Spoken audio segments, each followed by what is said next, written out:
I don't even want to know what was going on there. Well, good evening, everybody. Welcome to the Guitar Safari. I'm Charles. He is Seth, and we're crazy. Guitar Safari is dangerous.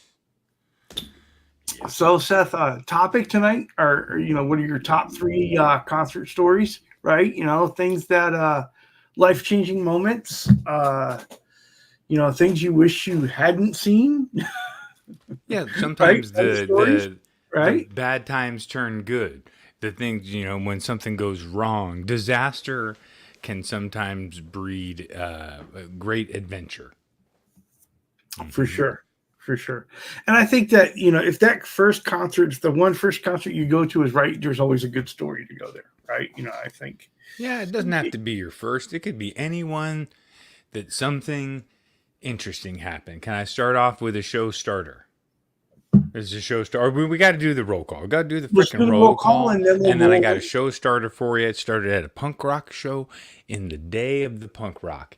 It was the 80s. It definitely was the 80s. It was the late 80s. It was in the go ahead.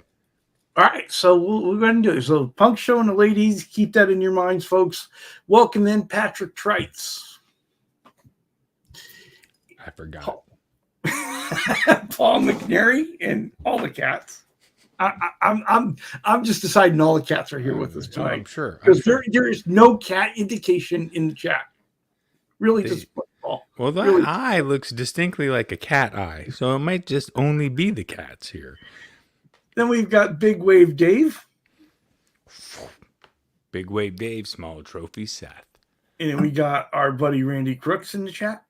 What up, Randy? And we got Herb of Fireside Studios. What up, Herb? Shredding. I love is it the Joker on the guitar? I missed his offering this morning, and I am just dying to go watch it. So I see him all the time. Then we've got Mr. BHB Jr., or Bruce as we like to call him. What up, Bruce?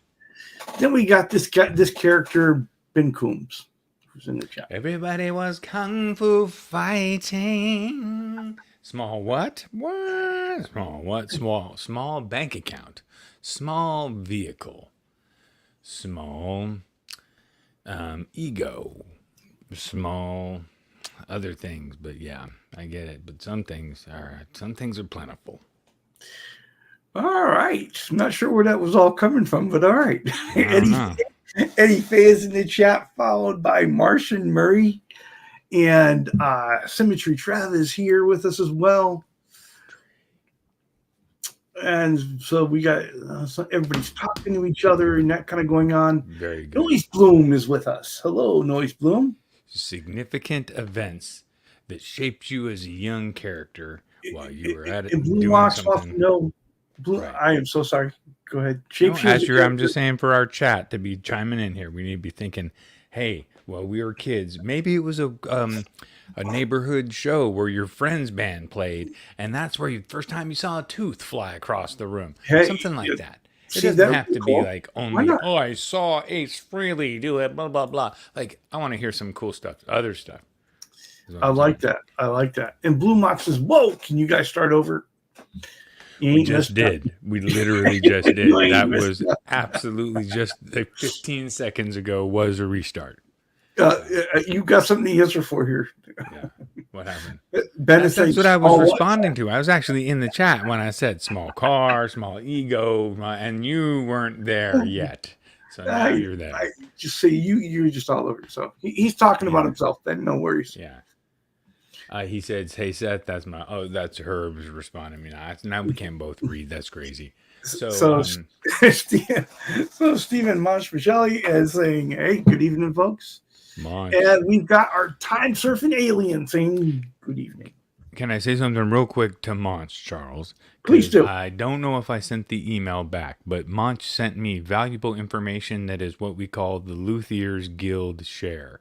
He knew that I was getting into like the 2x4 caster, and he wanted to turn me on to a guy that he really likes that also got me going on some great ideas, and also knew about the Maximum Guitar Works templates. So thank you Oh, very much, dude. excellent. That's the, they're like us sharing info, me and you, and the Yep. setup Got to do checklists, it. and the he. Oh yeah, there we go. Todd Presley's here, and he says the Gilman. That's funny, Todd, because my first story, is about the Gilman, and So, when so we're hold allowed to that go. thought, Todd. Hold that thought. Hold the thought. We got to say hi to All right. everybody. So we got Michael Kraus in the chat, and we also have Danon, Internationally Insane Studios, and he doesn't want to see anything. He doesn't want to hear anything. He doesn't want to say anything. I get it. He knows. Eddie Fay said small geo, but has awesome. I'd say, but awesome gas mileage. I used to say to the chicks, "You should see how big my MPG is." So let's see. We had so Herb is telling you about that Kramer. So it is the Joker, and welcome in Todd Presley. We appreciate you being in. Yeah, as thank well. you, brother. Keith H is here. We know that because he said, "Hey guys," and that catches us up in the chat. Great. Oh, except for Wayne McConnell, who just popped in. Okay, because I didn't forget. Usually I forget. So first thing I want to talk about was when I was a little kid going to the Gilman. First thing I'd like to comment is that my mom would drop me off at the Gilman as a little kid with $7 to get in to that environment. Anyway, so we went in, and then the punk rock environment, sometimes they would get out a parachute and they would bounce people on it up in the air, right? Mm-hmm. And so they were doing that, and it was really fun. And they were bouncing me super high up in the air, and some other people high up in the air. And it was successful a couple times. I think it was the third time, my third ride, right? Always the third ride. Get up there, whoop, whoop, whoop, and they let me down too much, and I came in contact very abruptly with the concrete underneath. Kabam! So I come rolling off, and I'm all like, ah. And the person that helped me up over to the side and was like, "Oh, kid, are you okay?" was the singer for Operation Ivy. Mm-hmm. His name was Jesse, and he was kind of famous in the punk rock world. And suddenly, yeah, well, here's the thing. Something about very cool, and like I knew who he was, and I was like, oh, it's just, it took away the pain. It was like it eased the pain because he was cool. And then he was like, "Hey, kid, do you want a cigarette?" And I was like, in my head, I was like, "I don't smoke. I'm going to die." And I was like, "Yes, I want a cigarette, Jesse." It was like a moment, right? And I recovered, but he probably just didn't want me to bring a lawsuit to the Gilman and get it closed so he could perform there. But all right, so that was an opener for me, a memorable early, and that's a childhood. I was going there in 7th and 8th grade. Well, welcome in Ryan Hall, Hip Metal Works, and Unfucking Believable. Yeah, dude, Todd, my brother Todd took me, and I was there because of Todd. I should say thank you to him. My brother took me to El Cerrito to see this garage band that was playing their first concert. There was like a couple of his friends or whatever, and it was Operation Ivy. We got to see their first show in this little garage in El Cerrito or Albany. And from then we knew, if you want to have a good time, go to an Operation Ivy concert, because a pit breaks out immediately, but it's a happy pit. It's like a mosh pit of people that are friendly with each other. Like, you know what I mean? It's like, it's a trip. It's fun. Like, it's like a bouncy, happy, not a Slayer where someone will punch you in the face and then the throat, and then like, it's a different vibe. I love it. Well, Noise Boom has a story for it. He says, "I got a few stories. One is seeing the Rollins band at the front rail at a high school in Hollywood, and his sister had her arm broken by a stage diver." So yeah, that'll end the night. Henry Rollins broke my freaking arm one time, but I got him back. Charles, I got him back. Come back, because I gotta know. Did you start it? Or did you finish it? Goddamn right I did. You get in my way. I'm not having that shit. Who the hell? Sherman and his stories, I tell you. I know. With Henry Rollins was a problem because we had a cease and desist for many, many years, but now they've gotten over it. They actually send emails now and then saying how much they I appreciate absolutely love Quentin James. He's not interested in this live stream at all, No, and just came on to let us know that. he got lost like the guy that goes to my channel. Oops, why am I here? This is You gotta not. love it. Well, I will tell you, the greatest concert memory I have is actually the first concert I went to. Right, Oh, nice. Okay. Hartford Civic Center, 1984, 1985, somewhere there. Okay, Bob Seger and the Silver Bullet Band.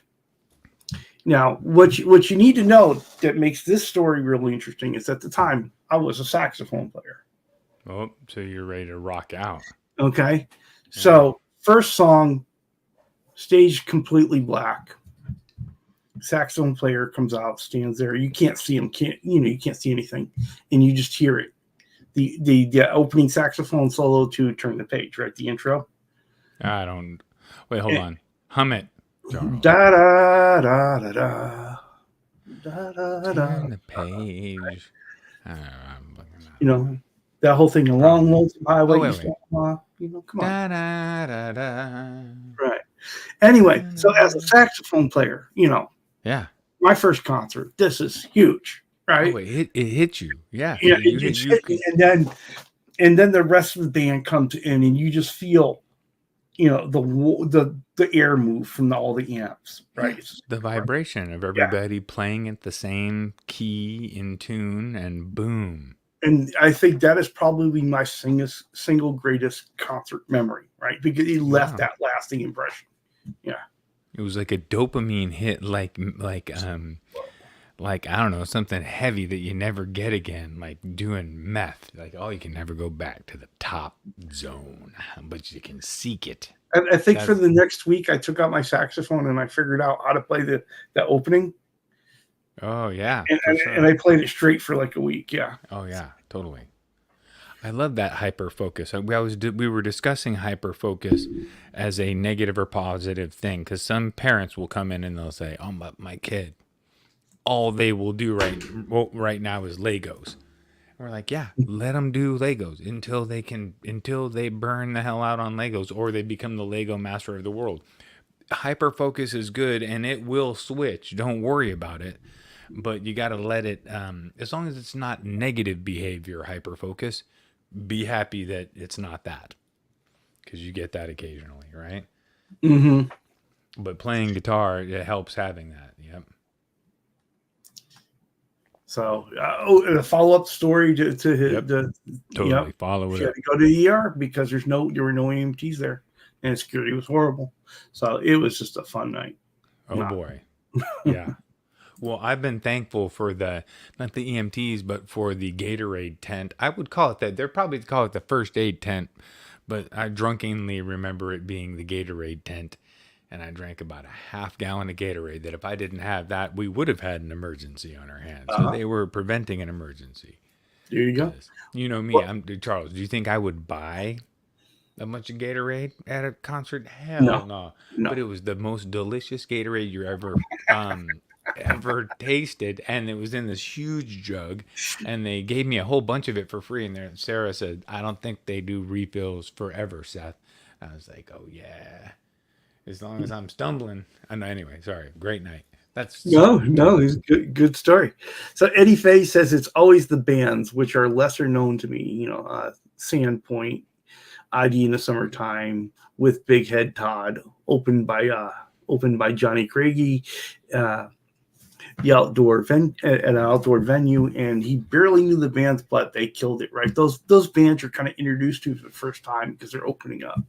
Big Head Todd, if I'm correct, Eddie, he's super tall, right? And he plays a few different killer instruments. One of them is like a really short guitar neck, and he shreds with a bunch of pedals. Correct me.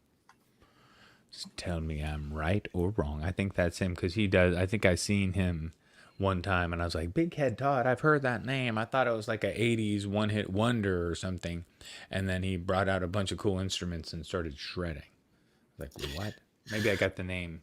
So Guitar Man 45 was asking, his shows or shows he's been to. Either one. And Ben was asking a good question.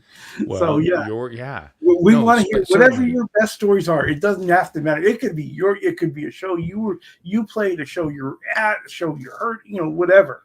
Are Right? you sure, Charles? You just opened the door for Ben because Ben's got I'm sure has seen craziness because he's been on hardcore tours. Well, that's always, you always wonder, is from the band's point of view, right? What's the really weird shit that they've seen happen out in front of them? I'm sure that so much crazy stuff happens that you get desensitized to it. So for instance, I used to live and work in Oakland, California, and it's crazy there. It's like a different planet compared to probably where you live, certainly where I live now, even though it's only 25 miles as the crow flies. It's a different planet. It's a wild west. And it's crazy how that can coexist with such peace and tranquility. Really weird. So your brother Todd is in the chat saying, "Mom punking that dude for blocking your view at Twisted Sister." There is a story here. Well, we had a Twisted Sister banner. My mom had bought us the tickets right in the middle of our birthdays. I'm October 29th. He's September 27th. I'm October 29th. She got the tickets for the concert in the middle. And we went to Twisted Sister with some friends of ours. She took us, we made a banner that said Twisted Sister to hang it over the side so that they could see it. And a couple of jerks walked up while Twisted Sister was playing and stood in front of us and the banner. And my mom was gangster. I was like, "You fuckers, get out of here." And they bolted. And then later on that night, they said, "Hey, you guys, that banner's really cool." Right on, from the singer from Twisted Sister said that, right? Mm-hmm. All right, I'm going to wrap it up in 1 minute. This is a great story, though. We took the banner down after I was a little kid, maybe 10 years old. Me and the kid that helped Todd make it or whatever. I didn't really help make it, but I went down there since he pointed at us. And we went to the door to the backstage. And we're like, "Can we meet D. Snyder? He pointed at our banner and said, we want him to sign it." And they said, "Are you kidding, kid? Do you know how much cocaine and sex is happening in the back, right back there?" No. They didn't say that, but I could tell by the look in their eyes. That's what they meant. And yeah, that's what they meant. They said, "Oh, we're sorry." And so they took the pen back, they took the thing back with them. And they said, "What's your name, little kid?" "You're hardcore." I had my Twisted Sister shirt, my hair, my long hair. And I said, "I'm Seth." Anyway, they go in the back. Back then, I didn't just go by Presley. I just wanted to put my first name when I was a little kid. And so they took it in the back, and it was probably just a security guard that went around the corner and signed it. But anyway, they came back after a few minutes, and it said, "To Seth, stay hungry, D." Like D. Snyder. And so I was like elated because I had this, "To Seth, stay hungry" from D with a little bit of cocaine on it. And so we went back up to the thing, and the dude, my brother's friend Jimmy, ended up freaking taking the thing and saying, "Well, you didn't make it, man. It's not yours." I was like, "Jimmy, it says to Seth, stay hungry. It doesn't say to Jimmy, stay hungry." Anyway, so that was a good and bad concert moment brought to you by Jane Presley Frank, my mom, who took us. Love it. Yeah, Cobb Presley Frank. Yep. Well, Dave Chase got to see Stevie Ray Vaughan with Run DMC and ZZ Top one after another. Wow. Not a bad night at all. Not a bad night at all. I love it. Wow. Wow. That's like, and this has got to be, for all three of these groups, it's got to be sometime in the 80s, right? And you think that they're having a great time probably all together, hanging out, doing their thing. So it's got to be probably just a great show. The tone guys on the guitar have to be kind of competing. "Oh, watch, we're going to make Stevie sound great. We're going to make ZZ sound amazing." Well, he says when he saw Bob Seger, the band never came out of the dark. Interesting. They did. I do remember they did all hang back in the dark for quite a while in that concert as well. Ben Kuhn says most of his top concert stories he can't tell publicly. Now, Ben, this isn't public. We're all friends here. We're old friends here, right? But it's a documented internet channel, which can be a little bit confusing at times. I understand this. I try to understand this. And Yeah. Ben's roadie Mark Taft, he's seen some crazy stuff too. So we can get the other side, the full story from Mark Taft. I mean, I've done a lot of fun stuff at concerts. I broke my thumb at a Soundgarden concert when I lived in Hawaii. I was in my 20s. I was a waiter, and it's a bad thing to break your thumb on your right hand when you're a waiter. Because guess what you got to do all day is hand stuff out.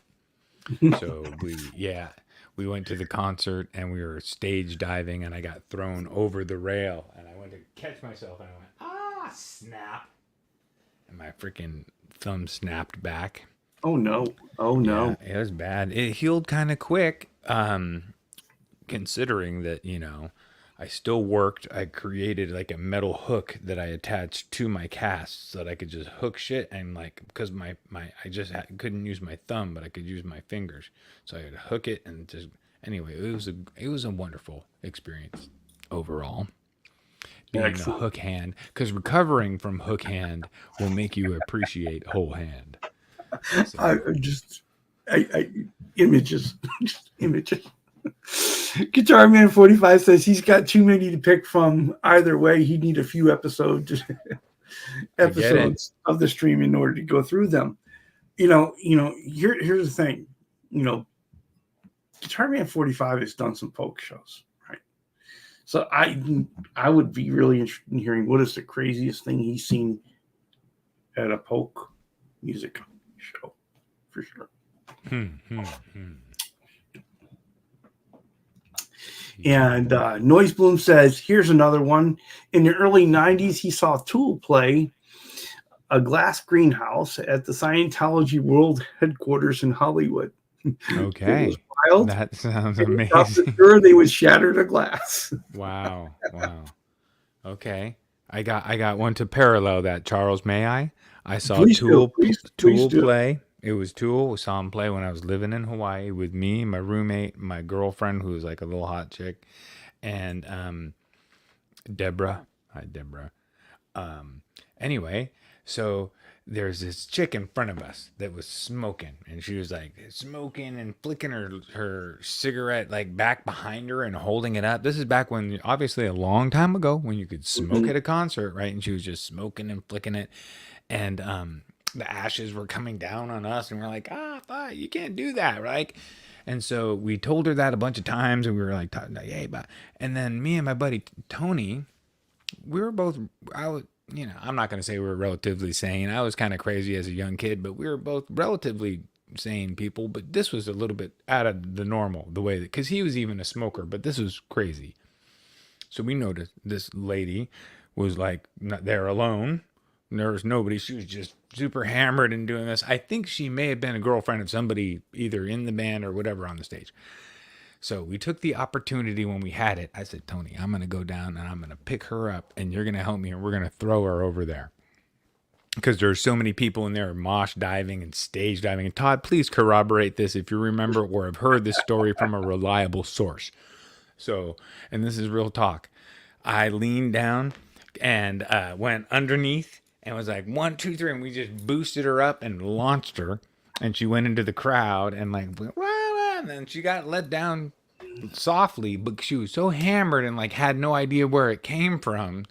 Like she was just lofted, and we were free of the cigarette person who may or may not have made her way back to us, but I don't remember that at all, as much as I remember hoisting and throwing her and never getting arrested for it, except for now, which where years later, somebody from Hawaii is going to like file suit. Although that wasn't me. I just witnessed it. Yeah. Now that you've identified, yes. Oh my God, dude! No, because nowadays she would be in a court of law if we went in front of the freaking opinion of the people in a jury. It's just there's a lady, after we told her like 5 times, look, anything. Can you put the cigarette out? Can you hold it over the rail? Can you and not do this with it? Because the rails, the ashes and were coming down on her too. It was gross. Mhm. She needed to be lofted, and she got the hoist. Oh Sherman my. loved it. Oh my. Yeah, it was great. Well, Eddie Fay says it had to be sometime in the early 90s, and Patty and him went to see Deep Purple's Slave and Masters tour. Oh, wow. And in like a small high school gym in Burlington, Vermont, and it was so friggin' loud, his ears are still ringing. What?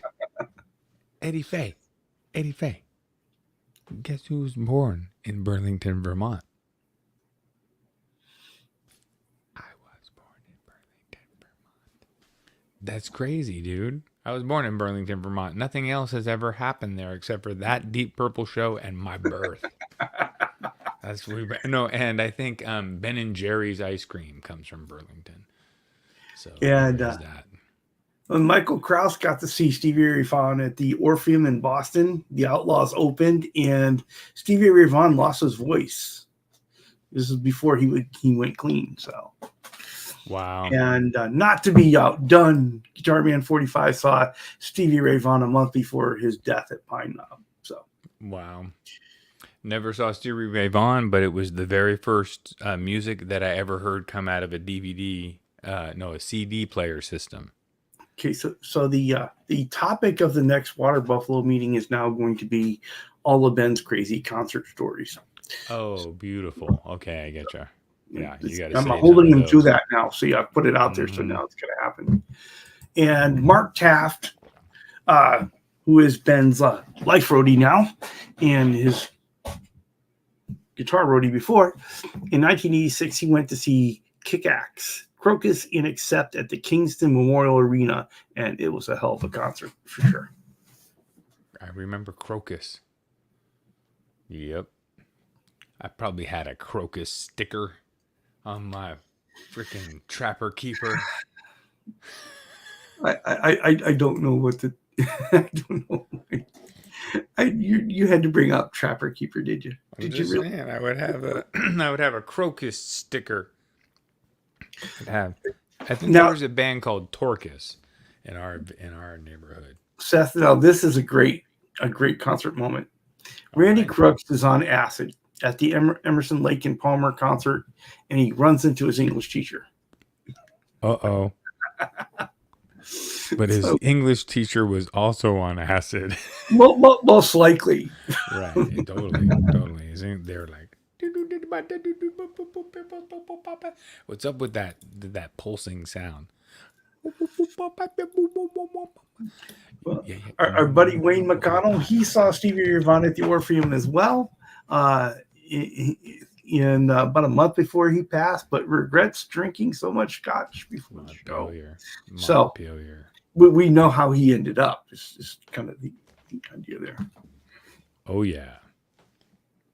Todd says that he knows that what Ben and Jerry's comes from Montpelier, Vermont, not where I was born. But that's cool because Essex Junction forever, which is where we lived in a little hippie town.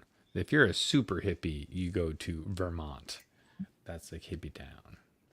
So Gain saw ZZ Top at the Castle of Jarvelot in 1985. It was an awesome show, he says. No, I'm kind of worried about Wayne here because he danced with his mother on acid at his graduation. Now, no, that's understandable. The interesting thing about this sentence here, Seth. It's understandable. From anyone that loves to play with language, it's not very clear about whether Wayne or his mother was on acid. Or his mother was on acid. That's right. Right. That's such a good point. I mean, that's really got me thinking, right? I know that my brother and I took mushrooms and went to my mom's birthday. And that was fantastic. Like, we've revered that birthday for years after as being one of the most phenomenal birthdays where we all had a great birthday. And then 10 years after, I think it was, because that's our like safety limit where we told them how we crashed the car or whatever we did. That's about 10 years. And we told her 10 years later, oh, that birthday? Oh, yeah, we were on mushrooms. So like, oh, maybe I need to get my hands on some of this magic tea. Anyway, yeah, it was great. And so I'd say, hey, dancing with your mother on acid, either she's having a great time or you are. One of you is like, or actually maybe neither one of you are having a great time. I guess it would all depend on the trip, right? Totally would depend. Well, Sadie Lamp Duo played their 420 show last week, and it was Peter Green's Manalishi. Oh, that's amazing. That's amazing. Right I on. love it. Hell yeah. And then, of course, Jeff Case says the best played show, every one of them, even the ones epic where there was epic gear failure, learning from it, moving on, great times, great road trips, great friends. So he's holding on to the whole experience. That is the best part. And can we go back to Sadie Lamp Duo for 1 second? Yeah. I want to say about them, because I know very little about them, but what I do know is that they've been traveling lately and putting a lot of work into their music and their craft and doing what you do. And I'll tell you, from the people that are my good friends that do that, I talk to, that's the hardest thing to really go out there and do good on you for doing that, because there's a lot of folks that need to go out, and even though they're at a bar or a restaurant and they're just overhearing it and they're not super appreciating it, when it goes away forever, the world will know, right? So they'll know how spoiled they were to have live music performed by human beings versus AI music pumped out to what human beings enjoy most when they're shopping at, or what human beings enjoy most when they go out is this, whatever it's going to be. But anyway, so I'm just good on Sadie Lamp Duo for traveling and putting out the effort it takes to do the music, packing your amps up and down and breaking your shit and all that in your car, the wear and tear on your car. I will tell you, I absolutely love what they do. They are enjoying themselves, and their videos are entertaining. Well, that's funny. Charles, my brother, commented, because he actually remembers where I was born. I thought I was born. I mean, I don't even know where I'm born, apparently. He says, I was born in Montpelier. I thought I was born in Burlington. I have to go look at maybe they just got my birth certificate in Burlington. I don't know. It's been a while. So do we need to have to do a Todd Seth grudge match show where we? No. I think Todd should be a guest on Chatting with Charles. See, that would be fantastic. That would be cool. And why not? He's a guitar player back in the days, but he knows everything about everything. He is an engineer that runs a bunch of engineers, which I tried to rarely call Todd, only when I have the most desperate of emergencies that require accurate technical knowledge, because usually I find that I can get sub-accurate technical knowledge, try to perform it, fail, and then seek him for the correction of sub-accurate technical knowledge, which is better than just calling him for, you know what I mean, please help me, Yep, for sure. Well, our welcome in Vox Guitar Rocks, who saw AC/DC when Bon Scott was still their front man. And wow. That would have been nice. That is amazing. Oh, the vault is open with Guitar Man 45. He said in the 80s went to see Deep Purple, Perfect Strangers tour, and they did 3 shows, seen all 3, and had a hell of a time. Did you just say Guitar Man? He's Guitar Man 45. He's an amazing person that has so many cool guitars. You get on Guitar Man 45. He is full of energy today, huh? He almost hit the off button, and it would have been over for the night. Gotta love it. Michael Corral saw Green Day when they're opening for Bad Religion. Hold on, Charles. Did you just say goddamn Green Day? It's Green Day.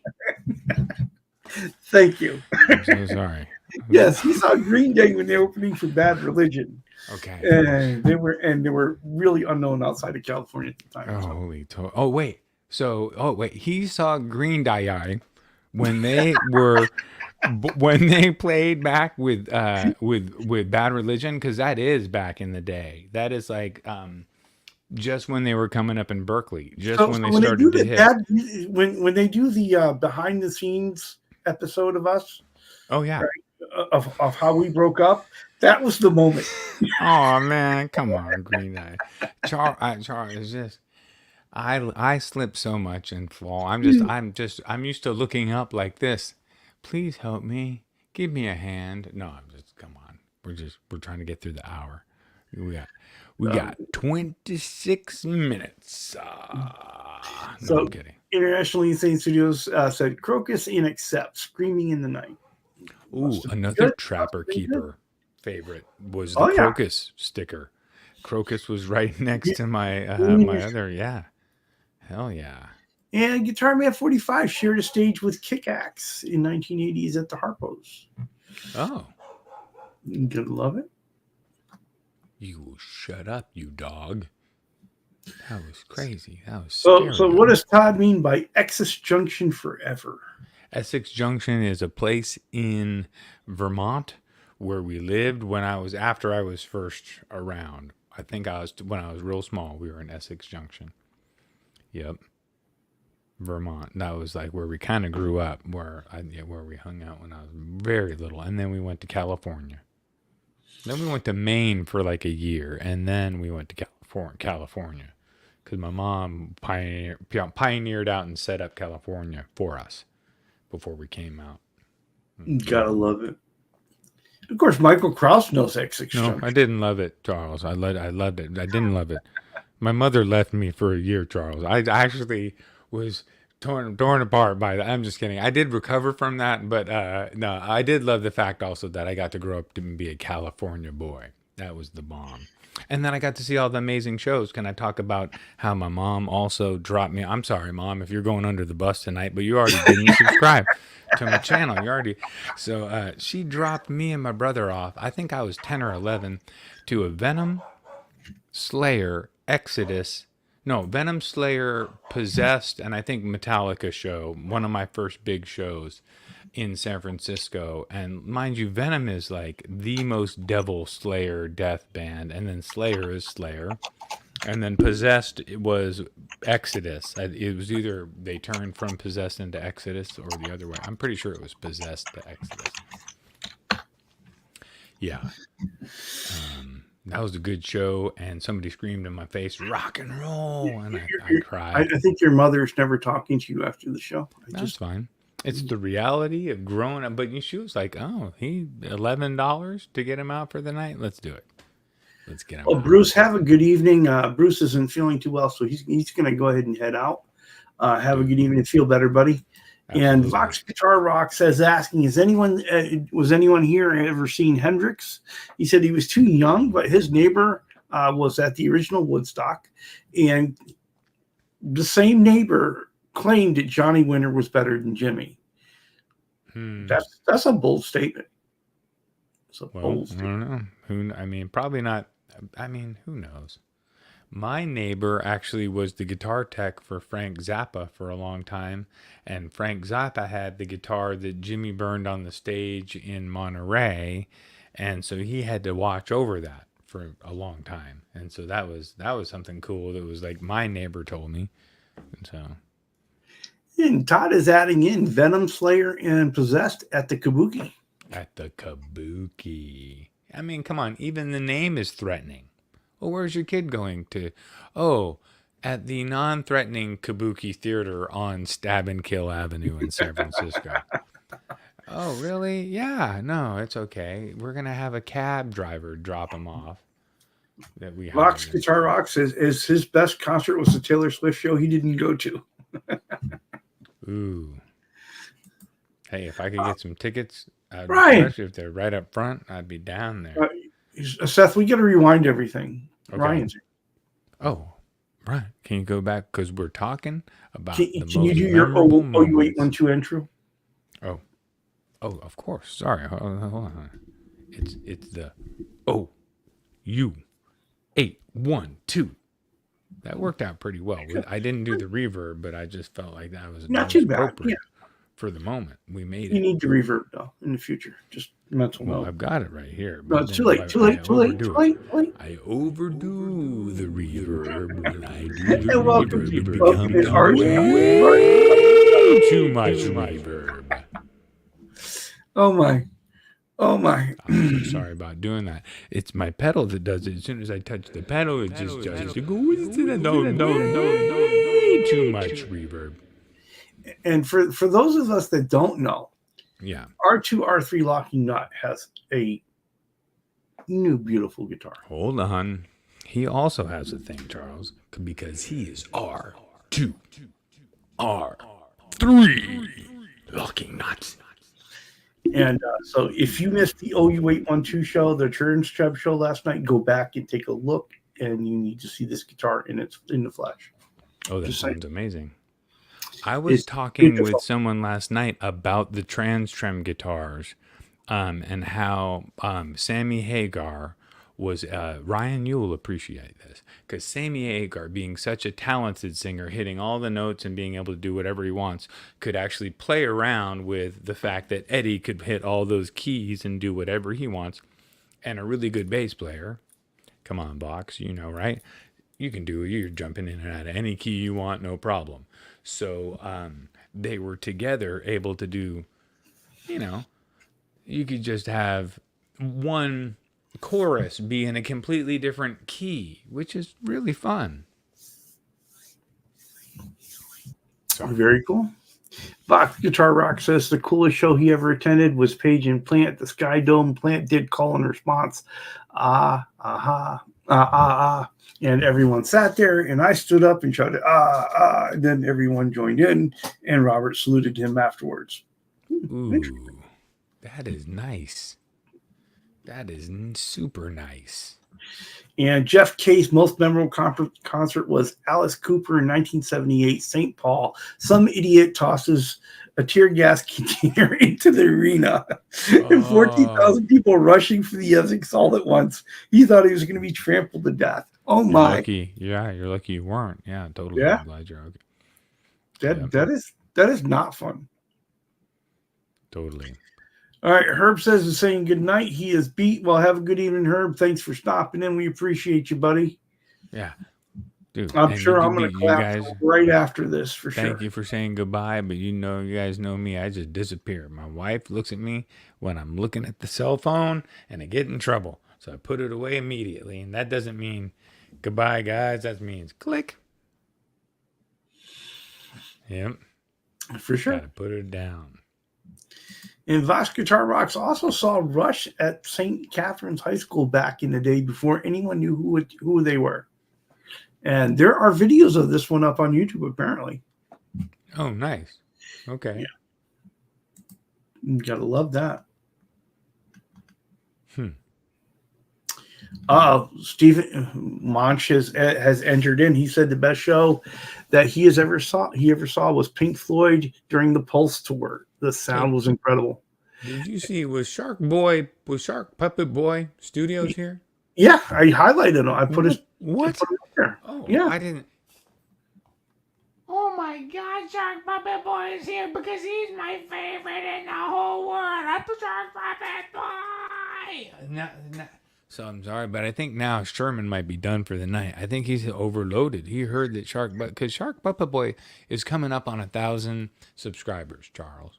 Wow. And he does the most entertaining shark entertainment that you will find out there on the web. And he's introduced other characters that have fun and entertaining moments that are successfully portrayed in a way that just makes you enjoy it.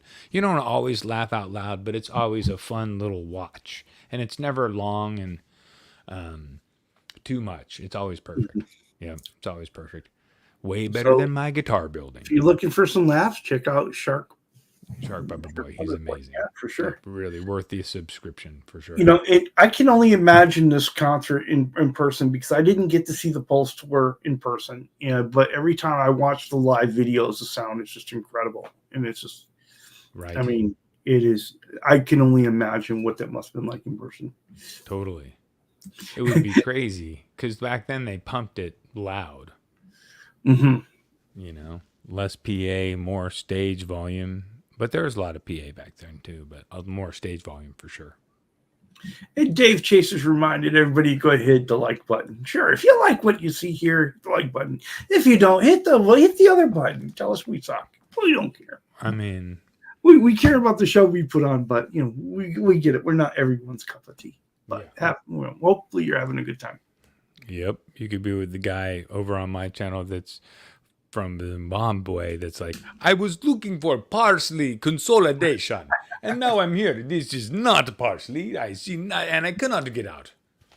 He's been there for like 4 weeks, but it's the only subscriber that hasn't that won't leave. Yeah. Can I show you the 2x4 caster? Yeah, hold on one sec. I just want to get this one out. Eddie All right, faces the weekend before he got married in 1990.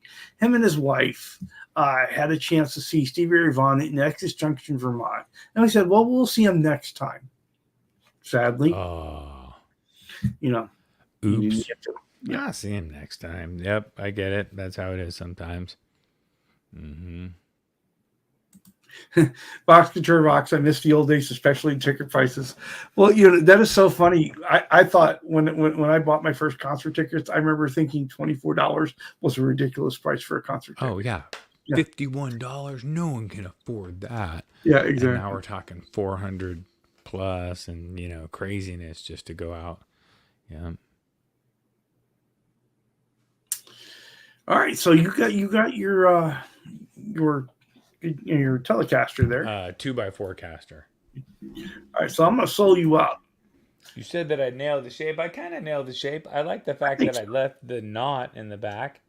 I love the knot in the back. It is character out the ass. I'm telling you. And it allows for all the other character, right? And then, so, and mind you, this is supposed to look like rudimentary because I did my routing with a drill. So I had it all mapped out, and then I drilled the holes where I could, and then I chiseled where I needed to chisel in. All right. And, so, you know, to have the neck joined up and I'm going to shape it and shape the heel, right? I'm going to keep this flat, but I'm going to keep this side flat, but I'm going to bring that way in so that it's sculpted, you know?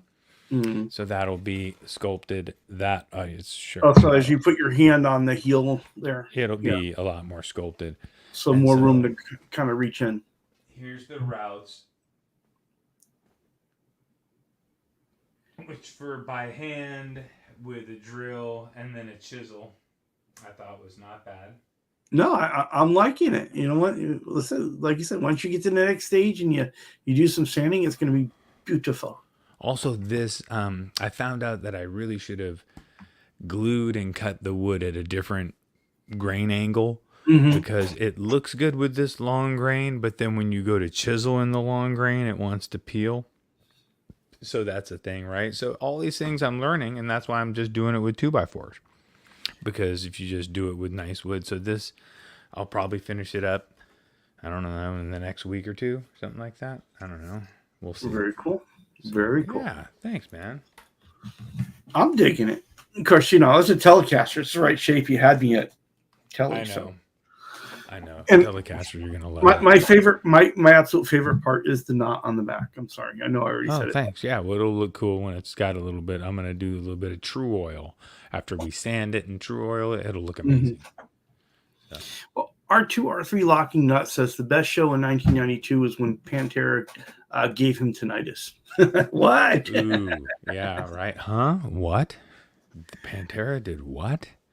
And Eddie Faye saw Foreigner in Philly at the Philly Spectrum in 1978 for like $7. Oh, beautiful. Jelly. So jelly there. Oh, you ate one too? 1991, Alice in Chains opened for Van Halen. Best show ever.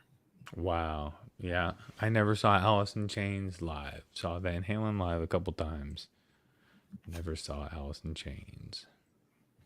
I think my brother did. My brother did. First tickets for the MSG show. They filmed The Song Remains the Same. And there were about and there were like $7.50 somewhere around there for the tickets. Good God.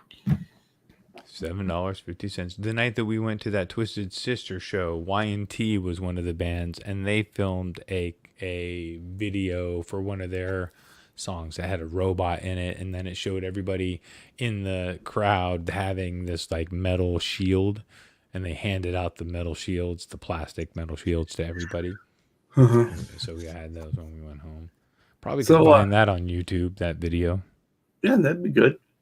Guitar Man 45 says seeing Led Zeppelin, he was trying to see Led Zeppelin and Bonham died on him, and he had to, so we had the bus load set up to go. Oh, bummer. Oh, just when you're all they had their bus set all loaded up to go see the concert. Yeah, I got you. No, it makes sense now. Bono just decided to. And then he's following that one. He's asking, did anyone get to see the Sex Pistols? I did not. Missed it. Ben got to see Alice in Chains in their first headline tour, fall of '92. Oh, nice. Beautiful. You missed it. I saw Soundgarden. I saw a lot of bands. I never saw Rage Against the Machine. Never saw them. There's a bunch of bands that I didn't see that I probably should have went out and saw, but I don't like to spend the money. I feel like it's too much money. Now, here's an interesting one. Bo got to see Van Halen open for Journey at the Masonic Temple in Montrose. Nice. That's super nice. Eddie Faye's adding in Monsters of Rock. Maybe it was summer of 1988 in Washington, D.C. Long day, totally amazing. Yep, that was the Monsters of Rock. Was like one of my first big experiences. I talked about it on Wednesday night when I got separated from my brother, and then I sat alone. It was amazing. Here you go. Mark Taft saw April Wine play many times. Oh, awesome. Yeah. Very cool. Score. And Blue Mox, around 89 or 90, his neighbor was the sister of the drummer for Alice in Chains. So there were several shows at the local VFW hall. Maybe 50 people at a show. Oh, my. Wow. That's amazing. Cool. And Eddie Faye's reporting in that his wife said she saw the Ramones 18 times in New York. Wow. Yeah, I guess if you're in that clique, you just fell in and ended up seeing them. Like I ended up seeing Operation Ivy 10 times or whatever. Todd said that was Day on the Green, not Monsters of Rock. You're right. And then Vox Guitar Rock says he used to go see Jeff Healey play at local food festival in the summer, and it was free. There you go. I like that price. Oh, and then OU812 follows it up with the doozy. Jeff Healey, right? Get it? And then his comment there. Well, yeah. No, he did. He didn't see him. He said, but did he see you, Vox? I used to see Jeff Healey. Oh gosh. Oh boy, here we go. All right. Well, Michael Krause saw the original Guns N' Roses lineup, also at the Orpheum in Boston. Nice. Anyone else get the sense that Michael Krause is in Boston a whole lot? I got backstage passes to see Velvet Revolver at the Wilshire. I think it was the Wilshire in L.A., and Ricky Rackman tried to pick up on my girlfriend unsuccessfully, but I don't blame him. Another great concert I got to see, I saw Genesis later in the 80s, right? Oh, wow, yeah. And I think it was when they were doing that tour, I think it was the Invisible Touch tour where they were doing Tonight Was the Big Song, right? So you're expecting them to open with Tonight, right? Well, but they not don't open with it, maybe. But it was like from the album cut standpoint, it kind of made sense, right? Because, Okay. And so I was expecting this, really disappointed, and it didn't happen. But then they start playing, and it's In the Air Tonight instead is what they play. Oh yeah, come on! It was perfect. Yeah, I mean, no one's gonna. Oh well, come on, stop. Play the other one. Yeah. But it was kind of like, you do that thing where you guess what song they're going to play first, right? Oh, totally. Sometimes I can nail it. Well, I went and saw the band or the woman named Lorde. Do you know who Lorde is? No. All right. Some people probably know who Lorde is. I'm sure people do. I just not want to played in San Francisco for the first time that she had come to California. The first time she played in San Francisco and saw her play, but I knew that it was going to be big time when I heard her, and then she ended up going huge. See, this is why we love Steven, right? Because he saw the Outlaws 13 times. He thinks tickets were $5 for the first time. He saw them in 1975. And $424 when he saw him in the last time. No. But if you see him next year, Faith No More at the Omni was epic. Yep. Oh, yeah, there you go. No, he says as Epic broke. The song Epic, bum, ba-na-na-na, ba-na-na, bum, bum, ba-na-na. Oh, so that would be like where the mosh pit broke out and my brother got a black eye. Correct me if I'm wrong, Todd, but I think that's when maybe it was a different song, but you definitely got a black eye at the Faith No More show in the pit, right? Which is uncommon for Todd because Todd would give a lot of the black eyes out and occasionally receive a black eye, but would normally mail a lot more packages than would come into the inbox. Mm-hmm. Well, Christopher Lysol, with over 1,000 concerts in his life, he has so many stories. We need to hear some. Wow, yeah, that's a lot of Buzz, buzz, buzz, buzz, buzz. Buzz. Todd, wasn't there someone that fell off those rafters too? Because Mike Patton was up there hanging from a rafter, and I think that a spectator also tried to do some climbing and fell extremely hard on the metal grating. And we were like, oh boy, they're going to the hospital. Yep. Todd got a major black eye when they played the song Surprise. Boom. Yep. Surprise, you're dead. Well, you got to go into the pit on that one, even if the odds are you might get yourself a black eye. I love this. Paul McNary saw the frogs and the crickets at the fern pond when he was young. I mean, you can almost write that as a song. I saw the frogs and the crickets at the fern pond when I was young. And when I was young. Just repeat when I was young. Yeah, here you go. Mm-hmm. Well, this has been a fun show. It's been really good. Yeah, we had a good. I mean, I just wanted to go further into because we've talked too about what are pivotal concerts that you loved, but I think we've all had more funny, memorable, cool moments at all of the concerts that weren't as pivotal. Which we've also talked about too, right? About the big.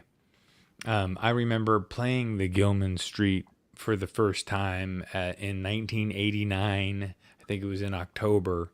That brought me to the point where I knew that performing and music for me for a while was going to be like a thing I wanted to do. So Christopher Lysol says, I first brushed with Fame in 1987.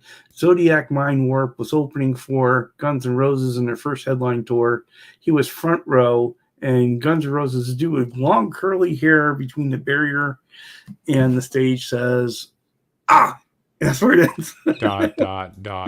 Subscribe and like for more on this topic to Christopher's channel. No, it sounds like maybe. Oh, you want a funny story? When I worked at a place down in West Hollywood, I met Slash because I knew his brother, and I knew that he was, Slash's brother, but I didn't really care. And he brought Slash in, and for some reason I was busy, and I looked over and I just thought, oh man, who's this Slash look alike? and Ash looked at me like, dude, this is my brother. I brought him with me. I was like, oh, because I was kind of just joking. And sometimes, Charles, when I say things, they just fly out of my mouth.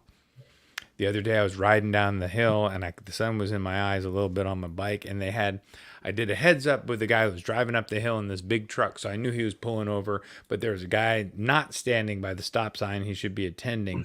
And he says, as I kind of come through, he's like, oh, you got a stop sign. And just naturally, what do I say? I said, oh, well. As it's like, what do you want me to do? Stop and go back around, dude, and attend your stop sign. So I go through. I just, oh, well. And his buddy goes, ha, ha, ha, ha. And he goes, oh, man. Anyway, it was perfect. I rode down the hill, and it was the guy who was by. But that's just, sometimes it just comes out. Oh, well. There you go. Go back. What the hell am I going to do? Stop my e-bike and go back up the hill? And, I'm going to go and do your stop sign this time, Chuck. Mm-mm. Well, Seth, what do you got coming this week? I'm going to break this guitar a little bit more. I'm going to start painting the little red guitar in a paint booth with a filter. And then I will be getting that ready for my little nephew. Tonight, I think we're going to have some wonderful dinner and relax. Tomorrow, I'm going to teach drums all day, a little bit of vocals. Sunday, I'm going to work all day with some little kids. It's crazy. And then back at it. Mm-hmm. So I am going to go ahead and I'm going to do chatting with Charles on Sunday with Quentin fucking James, even though he's not interested. That's Quentin's right. not going to be. He may or may not be there. There's going to be. We don't know. That's what's going to make it exciting. Just tune in, and it'll be either Quentin James or Sherman. There you One go. or the other. One or the Sherman other. We'll do one or the other. So it should be a good show. It'll be amazing. Quentin is such a shredder, and he's really funny. It'll be really great. Also Patty. hoping to have another video out on the warlock shaped object next week. I didn't get to tell you. We'll stay for 2 more minutes for this. I got to have dinner with Laz. I had Laz was in town picking up an amp for his friend Hobo Roadie, I think. Anyway, so he texted me out of the blue and just happened to be that my wife was working that night. So I was like, what the hell? I'll go down. I met him at Bananas at Large, and we just went from there to a pizza place around the block that I know and grabbed some food and hung out and chatted. It was cool. Very cool. We've been hoping you two would get together. Yeah, YouTube community. And then we are going to get together more like as the hotter weather rolls in for him. He might escape to us where it's a little cooler and go for a hike out here at the mountain and then come down and have dinner and chill. Some good thinking. Yeah. Some good thinking. All right, folks. Well, that is our time for the night. Have a great rest of the week. Hold on. We got to go back through. We got to do reverse roll call. Okay, you go ahead. Thank Guitar Man 45. We want to absolutely give the commendation to our buddy Ben Coombs, who is like super awesome for always being around. Big Wave Dave has been in the house. We've got who else is it? We got Blue Hawks was in the house. We got Eddie Fay. We got Christopher was in the house. We got Stephen Moon. Maselli was in the house. Guitar Man 45's Vox Guitar Rocks. See, you should be making fun of me, Charles. You got plenty of opportunity here. Todd Presley, no one knows him. He was in the house. That's my boy. Keith H was in the house. Eddie Fay, make sure I say OU812 was in the house. Michael Kraus was in the house. R2R3 Locking Nut. I think I saw Cushman was in the house. Ryan Hall was here. Mr. Blackjack. Unfucking. Yeah, call him out if you see him and I'm missing him. Wayne McConnell was here.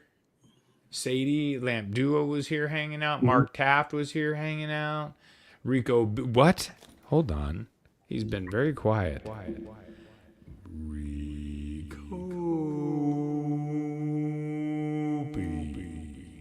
Kept it short, but Rico was here tonight. And anybody else that I missed, it is completely Charles's fault. Yeah, of course. I mean, I'm sorry. No, I'm joking. It's Sherman's fault and Eddie. Eddie just is blaming him. Dude, Charles, thank you for putting up with me. No, a great show. Had a good time. Hope everybody else did. See you Sunday with Quentin James. Do we get to hear the song?